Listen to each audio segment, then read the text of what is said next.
Morning, friends. Today, I would like to take up the topic of corruption, understanding corruption, unmasking corruption, and what action steps could we take, both as collective and as an individual. I recollect the time when my sister had shifted to US, Chicago after marriage, and she recounted how CCTV cameras were installed everywhere, even in the malls, in the streets, as though you were being watched all the time. It's frightening, she said. You have no space for yourself. And I could notice that sense of fear in her, which was not there before. This was somewhere in 1994 or so. And now we have CCTV cameras everywhere. In the buildings, in the malls, even in the staircase, and people have it in their homes as well. So there is that kind of a slow burning undercurrent of fear that is there all the time. But that didn't create so much panic as Pegasus did. Pegasus, a software that is used for hacking mobile phones undetected. I knew that my phone too was hacked.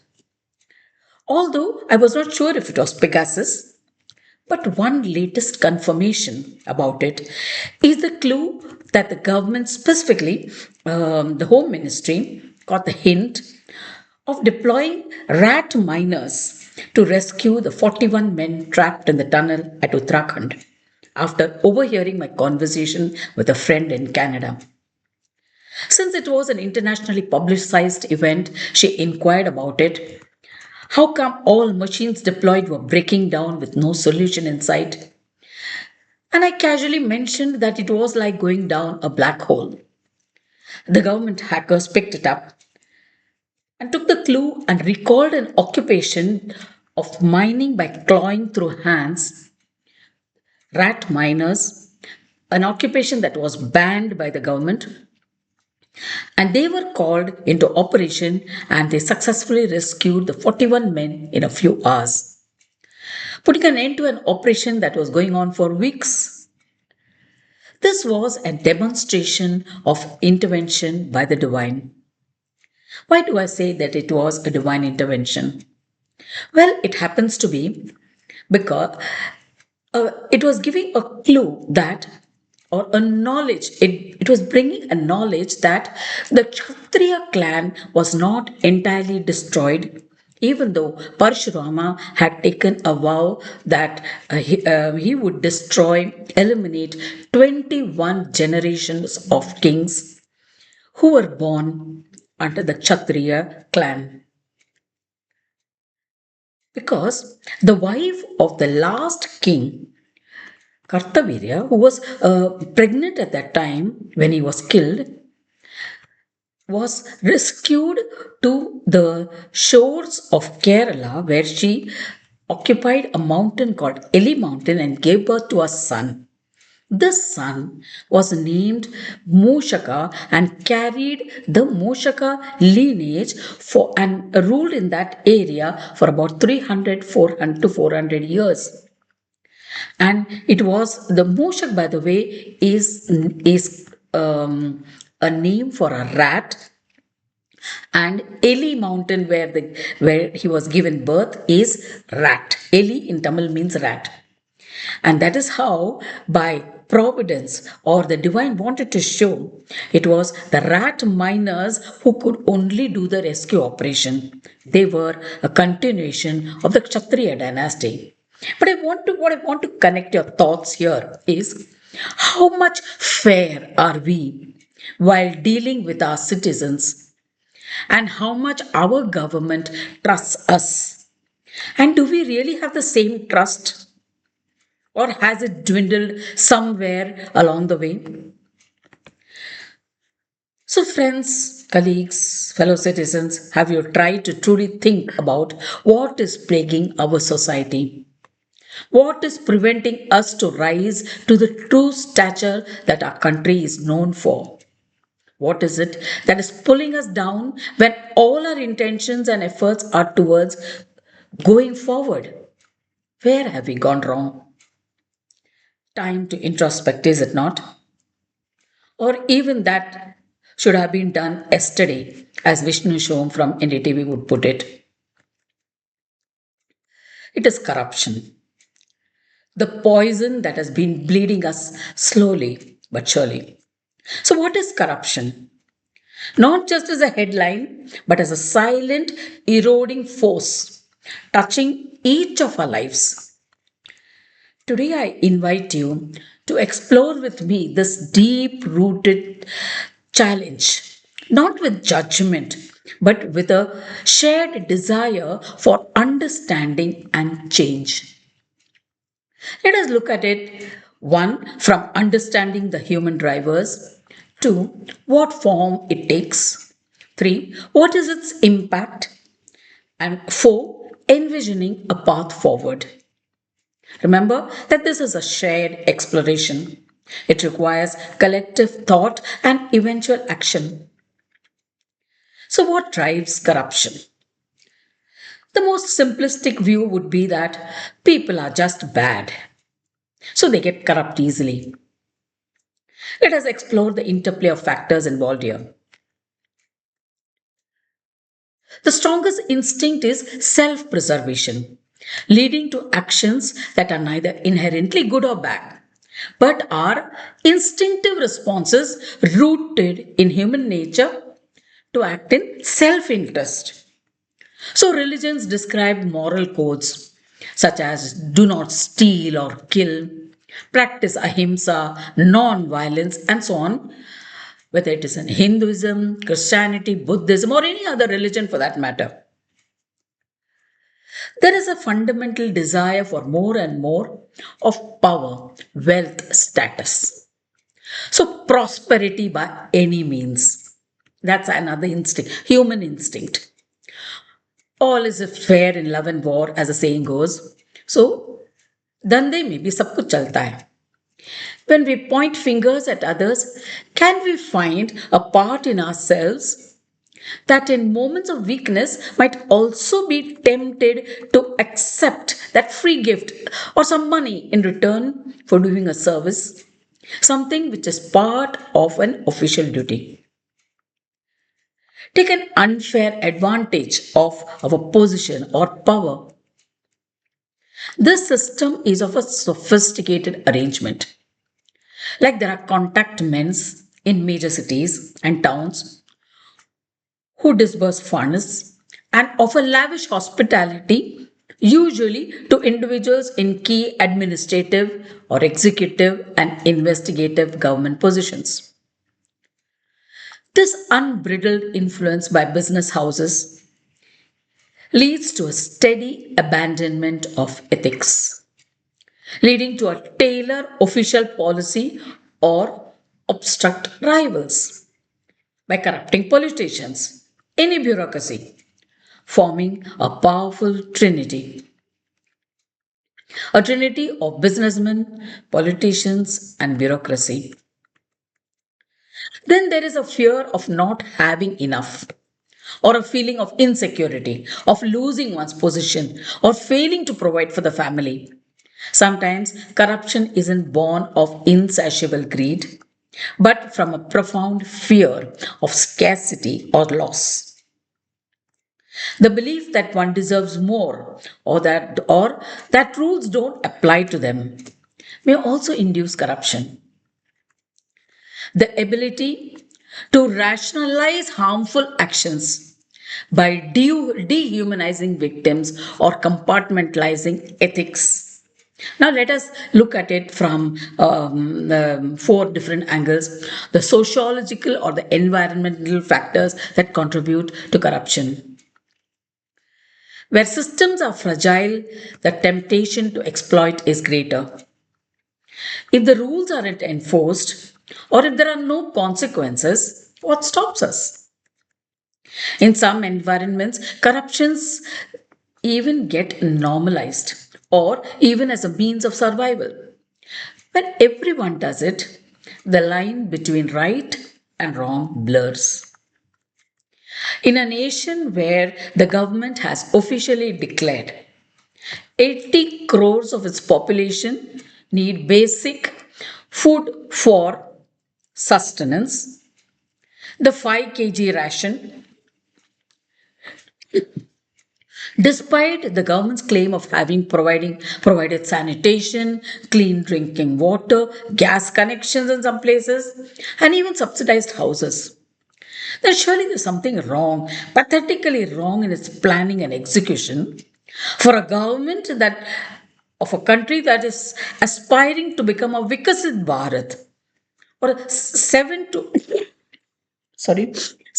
or 10 trillion dollar economy and so on.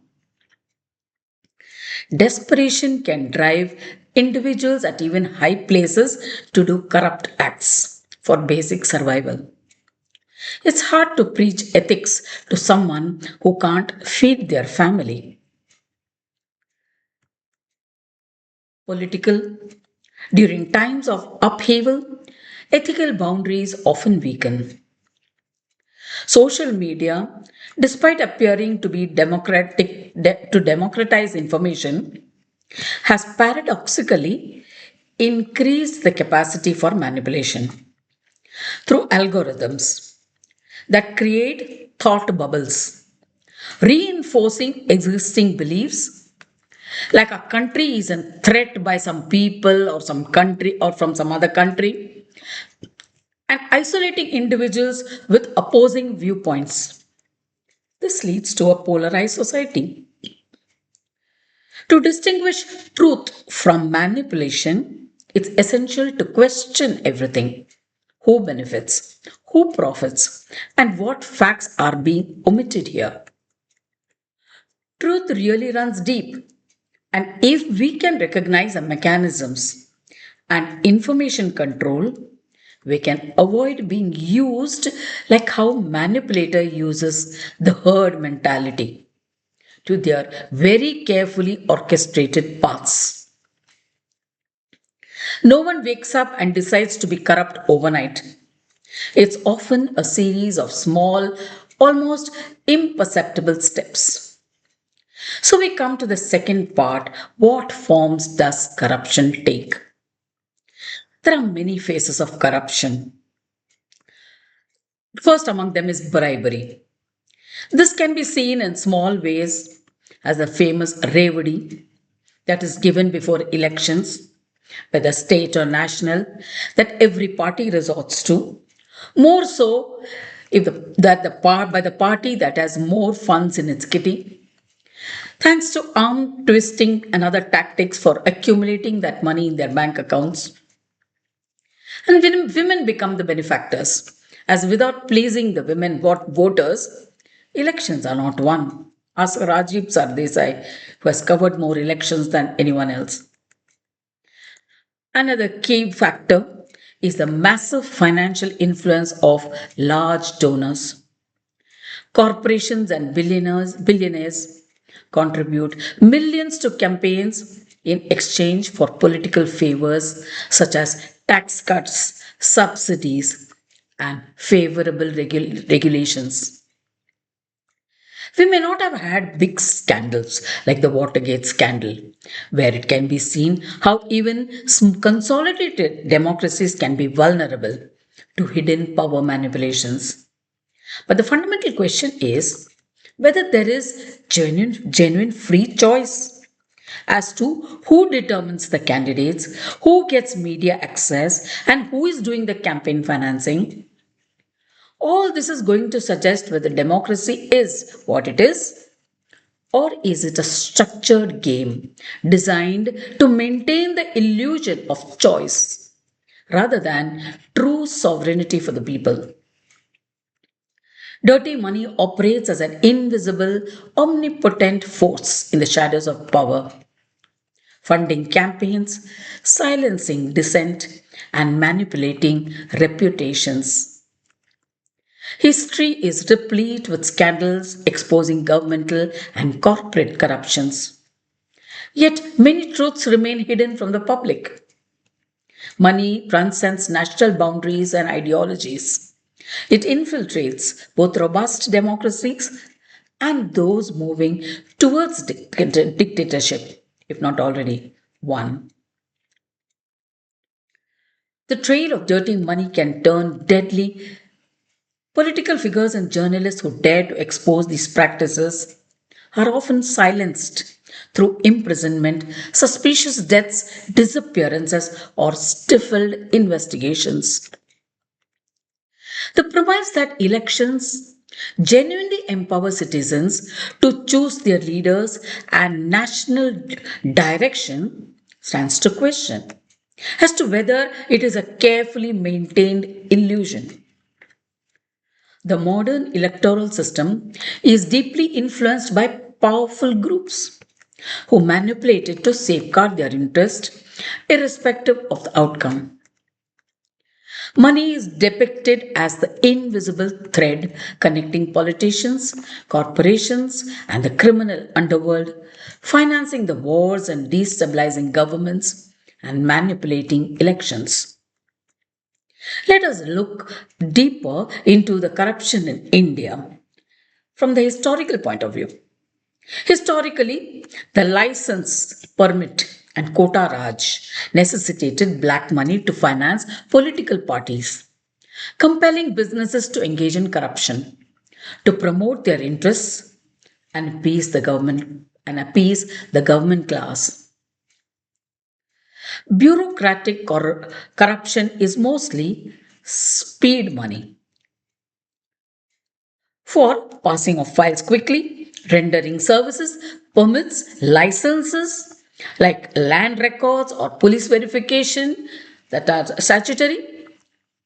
When businessmen with high government contacts act as intermediaries in large government or public sector enterprise, purchases involving billions of dollars carrying significant commissions for both the businessmen and the decision makers, it leads to the belief that top businessmen wield significant influence over government segments for their own gain.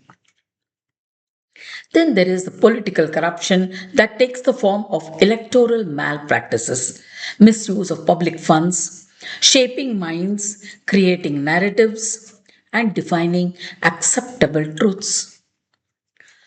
Those in power have long understood that control over information means control over perception.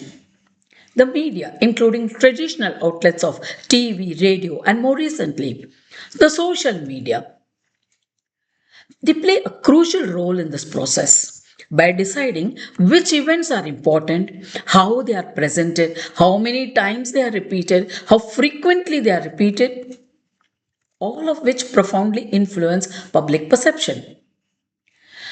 Politicians and strategists are adept at this art. They recognize that public perception often outweighs absolute truth. So, this allows a lie to be repeated frequently enough so as to become accepted truth. Uncomfortable information is suppressed, while convenient narratives are amplified, leaving the public distracted and confused. They stop questioning finally, or even thinking, what is the real intention behind all this? Then we have the corporate corruption involving tax evasion, accounting fraud, cartelization, and corporate lobbying to influence policy making in their favor. The common taxpayer has no choice. He incurs losses in taxes and duties which could otherwise have been used for welfare of the poor. In international trade, practices like under invoicing of exports and overlooking imports allow large foreign currency funds to be diverted to coded Swiss bank accounts. Then we have the judicial corruption. Historically, law has been used as a tool to silence political adversaries. Although this was in authoritarian regimes, now we can see it even in democracies, fragile or otherwise. Democracies using judicial processes to imprison dissidents, derail candidates, suppress critical voice, all this, which we see is known as lawfare. Media influence on courts is also significant, with media trials shaping public opinion and pressuring judges, potentially leading to convictions based on narratives rather than facts. Justice, which is supposed to be founded on fairness, has been frequently depicted and seen as a system that can be manipulated. A system used to protect the privileged class, a system that is used to selectively punish those who challenge the status quo. Decisions made behind the scenes and presented in courts are often influenced by political pressures, economic interests, and media narratives. Impartiality goes out of the window. Iconic cases demonstrate how the legal system can be used to favor those in power and those with power while destroying opponents through endless lawsuits. Then we have the everyday corruption, the small acts that impact the common person directly. Example, the traffic police, railway booking, school admission, etc. They are innumerable. In fact, there is corruption at every step of the way, except perhaps with a local bhajiwala, with whom we can manage to get a little dhania or kadi patta for free if we buy regularly from him. Elections, even though supposed to be an expression of sovereignty, an expression of people's right to vote, the right to choose a candidate, has also now become restricted to options. Options that are often pre selected by interest groups, campaign financiers, and large corporations. There is high cost involved in modern campaigns, and media often monopolizes them. As a result, what we have is meritocracy overshadowed by financial and media influence. Political marketing has become an art and craft. And youthful talent is maximized for getting this done, often with the lure of a sufficient pocket money as salary for showing employed status. These young men often find themselves clueless as to how to navigate the real world careers and real world life. Then they crib, no girl wants to marry them. This then turns hostile and results in a host of other societal problems. Leaving that aside, these marketing gimmicks are compelling, often distorted narratives, leading voters to choose based on image and promises rather than any concrete proposals with outcomes. Election promises remain in the manifesto. The people become spectators and even cheerleaders, observing a staged drama of political clashes and promises, while a different narrative unfolds backstage. Political debates are scripted spectacles with rehearsed responses and filtered topics, diverting from genuine discussion. This theater extends to daily administration, daily work style as well. Laws are passed without public consultation, and private interests often supersede even regular office work. While the public believes that our representatives are there in the parliament or the Vidhan Sabhas, its true interests are rarely prioritized. The silent suffering, how corruption affects the common man, the economic burden with increased costs, bribes add to the cost of goods and services. Every rupee paid as a bribe is a rupee taken from the honest enterprise, or worse, from the pockets of those who can least afford it. Funds diverted from essential services like healthcare, education, infrastructure. Imagine the hospitals that could have been built, the schools that could have been equipped, the roads that could have been repaired if those funds hadn't vanished. Funds allocated in budgets for the government sponsored schemes, and the service providers are often asked to be held to hold those funds back and the funds to be returned to the government as unutilized at the end of the year for use of government expenditure for travel, publicity, and other things. How does corruption affect small businesses and entrepreneurs or self employed businesses? And how is innovation stifled? This has to do with the tender system, the tender bending corruption, which is globally on the rise, very lucrative, and often hard to detect. This involves influencing the criteria for government contract tendering or procurement to favor specific bidders. While bids involves financial, technical, and pre-qualification criteria, these criteria are often detailed and subjective. They can be tailored through bribes to ensure a company's success.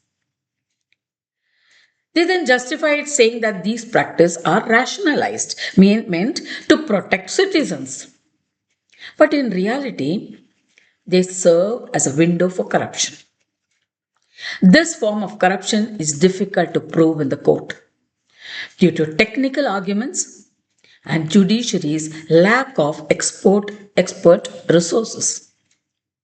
So what happens is that tenders rarely get cancelled, even if criteria are unfulfilled. What is the social and the human cost of all this corruption? The first casualty is trust, erosion of trust. Emotional triggers, especially fear during crisis, are exploited by leaders to justify authoritarian measures and restrictions. The language used itself is a key manipulative tool. Some terms genuinely invokes fear. Terms like war on terror or national security used to expand government control without transparency leads to cynicism in the government, institutions, and even fellow citizens. When the then what do we say? When the system itself is rigged, why bother to follow the rules? ये system ऐसा सच रहेगा, कुछ फर्क नहीं पड़ेगा, क्या फायदा? And thus a chalta hai culture continues to rule. The poor and marginalized suffer the most because they can't pay their way. Justice becomes a commodity accessible only to those who can afford it. Specific mechanisms of corruption prevalent in India is how seemingly simple the whole process is. Simple processes are made complex to facilitate making some money unethically. A key form is rule induced corruption, where governments artificially create shortages through regulations to prevent supply from meeting demand. This creates bottlenecks and thereby ensures the continuity of the patronage culture, distributing goodies to politically influential people or even commercially influential individuals. For example, the difficulty of renting commercialized zones in Indian cities, there are complex rules and impractical urban planning. These lead to unnecessary shortage of legal spaces. This forces business to violate the rules and pay bribes. Then there is the disillusionment. Constant repetition solidifies information as truth, regardless of its authenticity. If the ruling government follows the policy that control over education is vital for shaping future generations, world views and ensuring conformity, and their ultimate goal is to create a population that does not question, resist, or recognize its manipulation. Let me repeat that.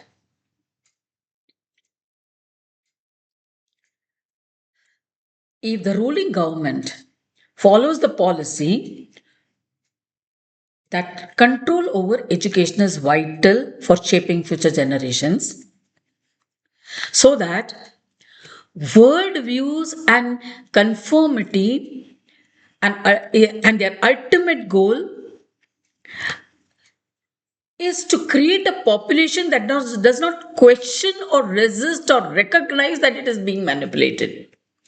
So, design an education system that ensures this conformity. Then, this country is doomed. Forget about Vikasit Bharat and for that matter, even an Atmanirbhar Bharat. People lose faith in democracy and their ability to effect change. Talented individual may leave for countries with better governance. Even when we see at the global level, key methods of global control include economic manipulations, creating crisis, imposing debt on developing countries. Then there is global regulatory standardization through treaties that limit national sovereignty.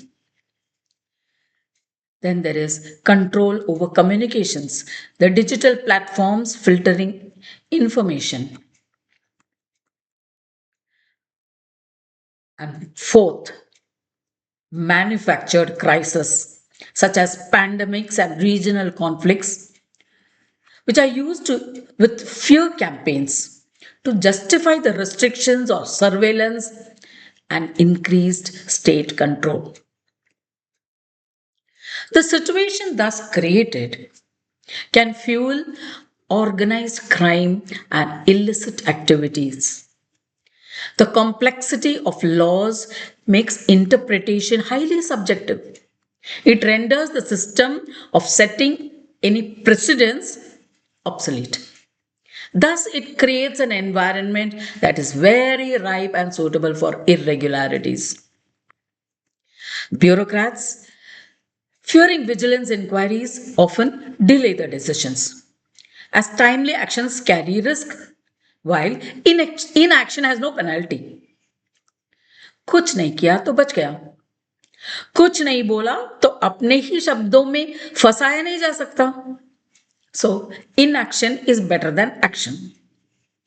कम से कम mistake तो नहीं, कम से कम mistake तो नहीं होगा. If you hit out, you get out. So just play defensive. For a long time, the iconic wall ruled, but he himself coached the team to bring that wall down. That's how the game was won. Coming back to corruption, the common citizens, the underprivileged ones, those who have no godfathers to come to the rescue, suffer from gunpoint corruption. Here, the state extracts money directly through threats of physical violence, arbitrary imprisonments, loss of jobs, loss of livelihood. How can we end this kind of dadagiri? Proposed solutions includes remove the arbitrary rules, introduce transparency standards, bring fairness in tenders so that there is no tender bending, eliminate taxation on profits or income wherever there are incentives for concealment, meaning where there is a benefit by not disclosing, there eliminate taxation. and ensuring law enforcement at the community level to empower the poor and stop this gunpoint corruption. We all know how substandard construction cause health hazards and accidents. Adulterated food, lack of proper inspection due to corruption. Corporations in India are skilled in concealing activities, making financial transactions hard to trace, often ending in offshore accounts or complex holding structures, enabling practices like inflating or deflating incomes to hide profits. Even honest CEOs succumb to such kind of corruption due to low chances of detection. Think about the farmer struggling to get a loan, the student denied admission despite merit, the patient waiting for critical health care while resources are siphoned off. This isn't abstract. This is what the common man's daily battle is all about. With that, we come to the fourth point, and that is, so what is the step forward? What is the path forward? What is needed for corrective action? We need institutions to be strengthened. The institutions that enforce laws, rules, and even any other institution, even like educational institution, to enforce the rules and laws that have been designed for fairness for all stakeholders. It should be possible for them to enforce them impartially and consistently. Independent judiciary. We need to once again blindfold that lady with a scale, the goddess of justice. This is to ensure that justice is blind. There is absolute impartiality and no personal prejudice comes into play. To not say the least, wisdom prevails wherever evidence proves to the contrary. Accountability mechanisms. There should be robust anti corruption agencies. Ombudsman offices should be functional and not merely be places for acknowledging grievances. It should not exist for numbers or absence thereof. There should be transparency and open government. Government itself should be open. The simple act of making accessible information, like the RTI Act in India, will go a long way in building the trust in people. It is not the need to know that will work here as far as the knowledge base is concerned. It is the availability of knowledge and having an access to it. Technological solutions. We have made great strides in technology by way of e-governance. Reducing the human interface increases efficiency and transparency. Digital transactions leaving a trail, paper trails can vanish. But we have geniuses who discover loopholes faster than the laws made to plug them. A thief finds more ways to steal than it is possible to discover the theft or who stole. Cybercrime centers and apps is not merely for implementation, but of being able to provide the service it promises to. It is about enabling people to use it and recover the loss wrongfully suffered by them. We cannot have an also ran attitude in these areas. Data analytics. Identifying suspicious patterns and fixing them is an ongoing process. We cannot afford to rest when all we want is speed, be it growth, be it income, be it profits, be it vikasit, whatever. So we need to analyze and update and then upgrade yourself too. It's of no use if it is on paper or in the manual of instructions. We need to embody it as a system upgrade for our own operating system, mentally and intellectually. Then we have the blockchain system that is being used for several purposes, for tracking transactions and tracing them, and for record purposes. For secure, immutable records. This is good for investigation, but it is of no use for reference or for helping us when we need it. It is complicated and it is heavily energy consuming. It heats up the atmosphere and will prove costly in the long run. So we need to combine some processes that we have been using in the past with technology only where speed with accuracy is needed. Then we need to have political will and leadership. We need ethical leaders. Leaders who lead by example and prioritize integrity. What distinguishes great leaders from merely good ones? It is not merely the ability to speak in public, the ability to hold the attention of the audience, to look good, impressive, to be charismatic. All that helps. But it is necessary to have intelligence, emotional intelligence.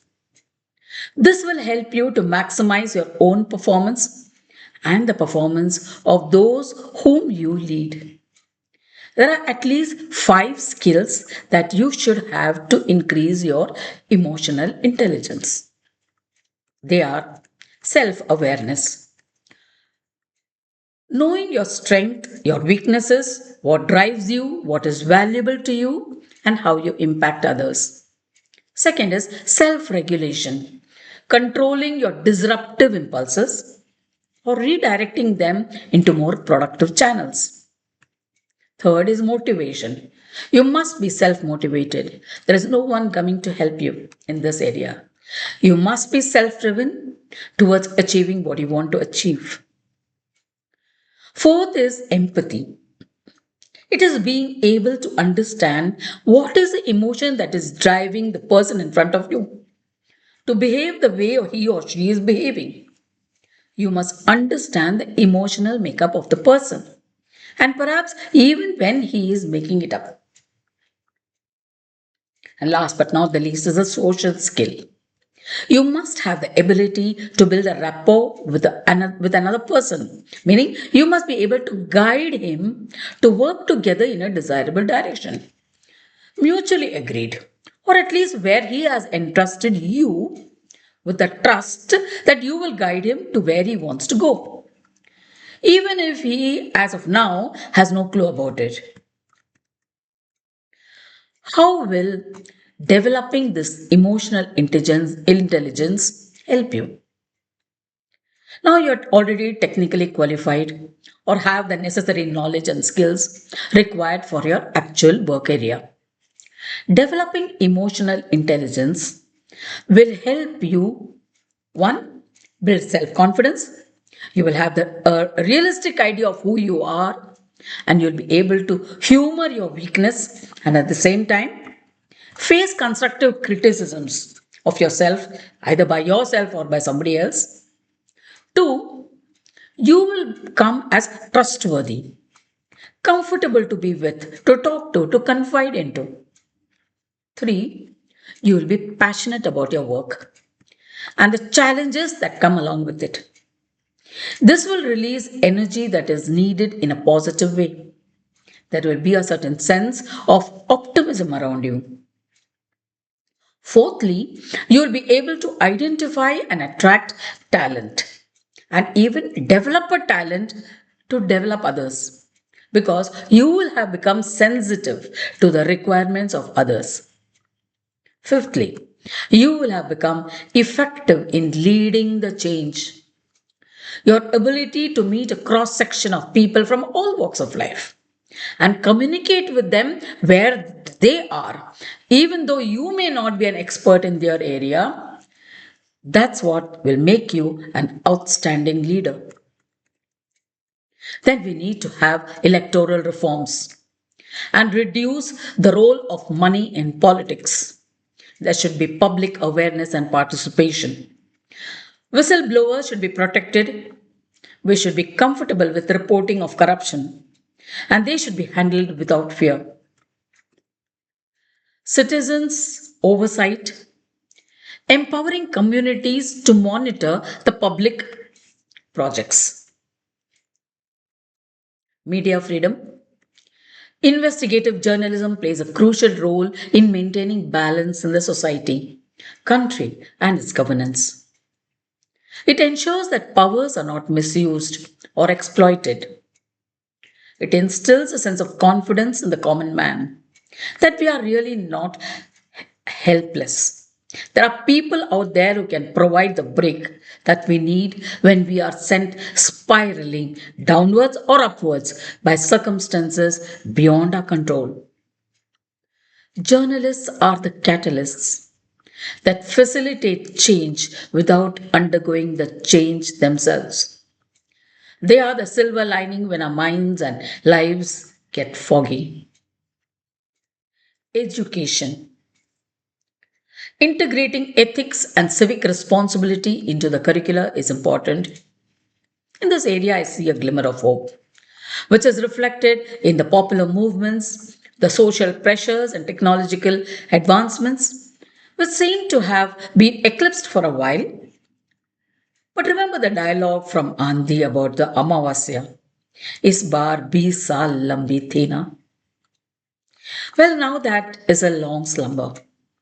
But with greater scrutiny and use of social media, despite its role in misinformation, it can also be a powerful tool for demanding accountability. The call is for citizens to move forward beyond being passive spectators and actively question who truly writes the script of the world. Systems of power are malleable when the public collectively demands change. Silent suppression of truth can be nonviolent, making truth inaccessible, unpopular, or ridiculous. Ultimately, it is consciousness the greatest weapon against manipulation. As a conscious individual is a free individual, and a conscious people is unstoppable. The journey to truth is challenging, but necessary for those unwilling to live in ignorance. And once this is seen, there is no turning back. Finally, in conclusion, we shall see how eradicating corruption, what is necessary to bring about a transformation from the human mindset, a cultural shift beyond laws. It is an inner transformation. Laws and systems are vital, no doubt. But true changes begin within each of us. A path to truth. Individually, we must take action against manipulation. The search for truth is presented as an arduous and solitary journey in a world where official narratives are often fabricated. The forces controlling information view enlightened people capable of critical thinking as their greatest threat. So they prefer to keep them ignorant. It is easier to lead masses who have handed over their minds to someone else to think.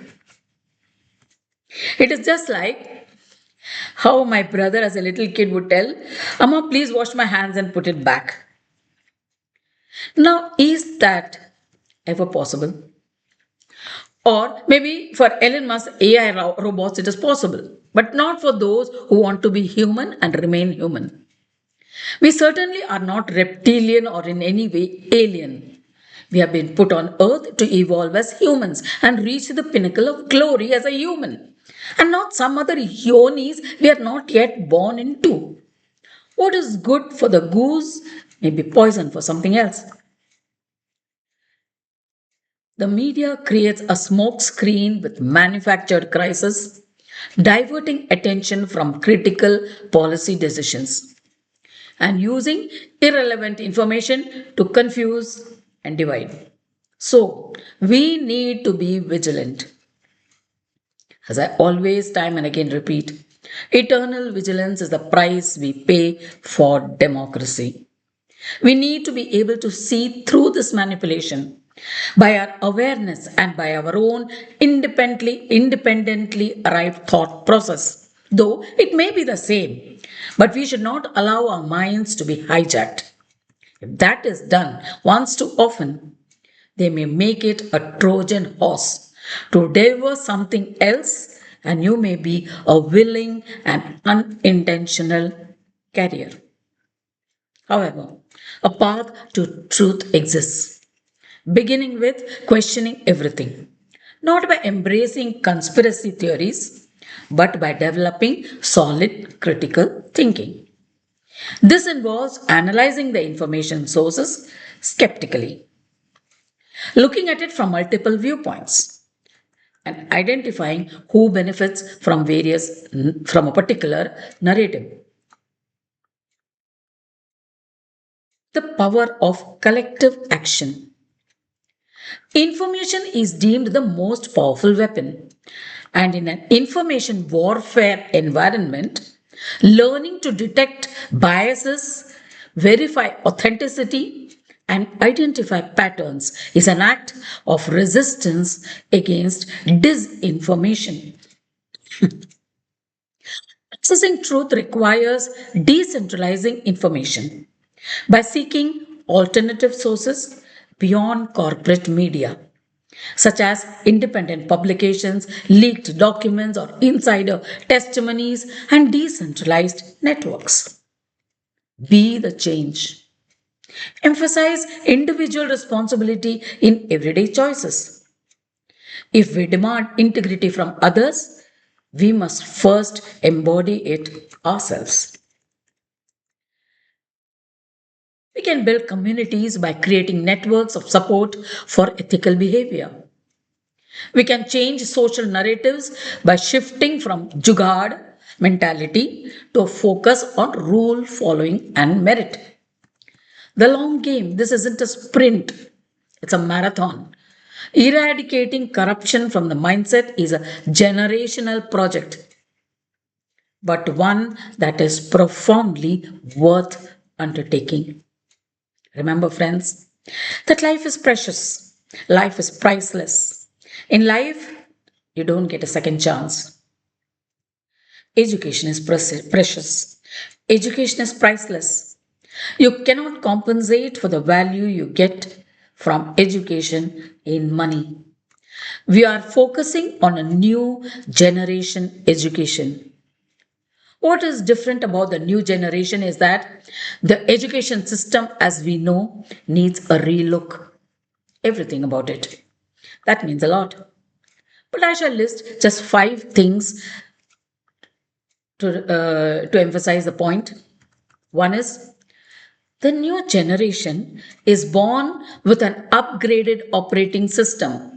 Unlike people of a generation, our generation, or an earlier or a previous one, even the children of our generation, considering that I am 68, what that means is that the souls taking birth as human beings have taken birth several times and come with a comprehensive database in their soul memory that just needs to be kindled, to be awakened to consciousness.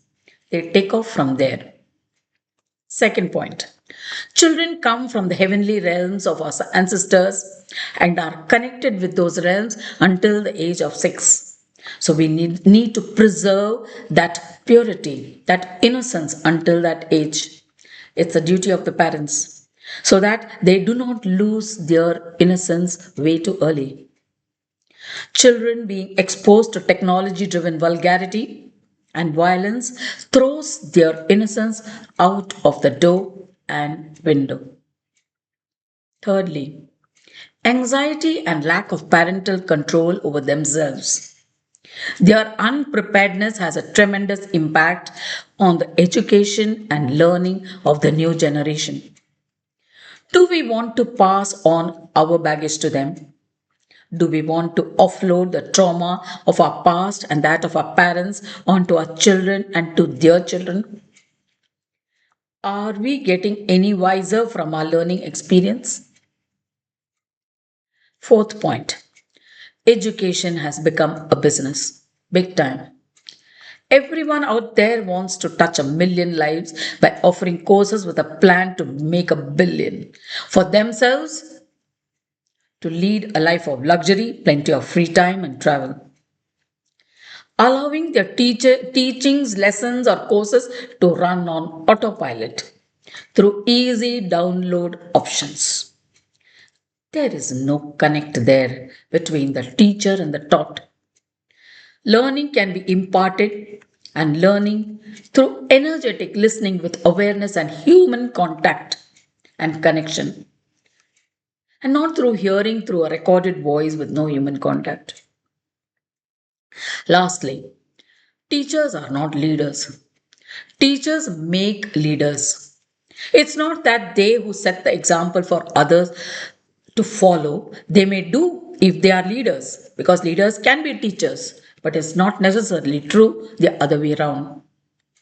The reason for this is this: the moment a teacher sets his goal to become the leader in his profession, he is infused with a competitive spirit that carries energies not conducive to receptivity. Which is the essence of education and learning. So, learning and teaching can happen only in the atmosphere of peace. Only in such a society, integrity can be the norm. A place where trust flourishes, where individual has a fair chance. So, friends, we have journeyed through the shadows of corruption, but now let's step into the light of possibility. Are we, as stakeholders, citizens, leaders, businesses, educators, willing to collectively commit to fostering a culture of integrity, to demand it, to practice it, and to nurture it? So, as a final step, let us frame a vision for a better future. The future we envision, a future free from the shackles of corruption, is not a dream, it's a choice. A choice we must make together today. I invite you to join me in visualizing this. When we are faced with a crossroads in life, when we come to the fork on the road, where we have a choice to take the right or the left, let me be guided by my inner wisdom, intuition, and that with which I am in sync energetically. My intention for a life that serves its highest purpose. A life that is based on values that are cherished. A life that is based on what is guiding me when I'm seated with myself. When I'm in a state of thoughtless awareness, and merely with an inquiry of what is the purpose of my life. And then the answer that I receive, I hold it sacrosanct and I cherish it deeply as if that is the purpose for my taking birth in this human body. The purpose for my human birth. And that I practice awareness every moment of the day. So that I don't stray from the path that has been chosen for me, but the highest aspects of my being that now I'm slowly recognizing as a part of myself, that I, as a child, had lost connection with and been thrown into the wilderness of life itself. Now that I've come a full circle, let me accept it and live a life of purpose.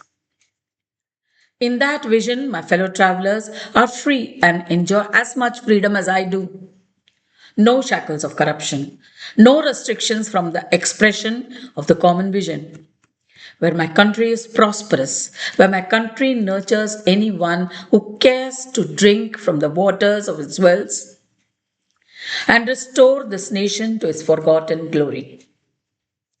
Let time not be a test of its resilience, but its will and power of the Shrutis and Smritis, the memory, the ability of a human being to remember his lost glory.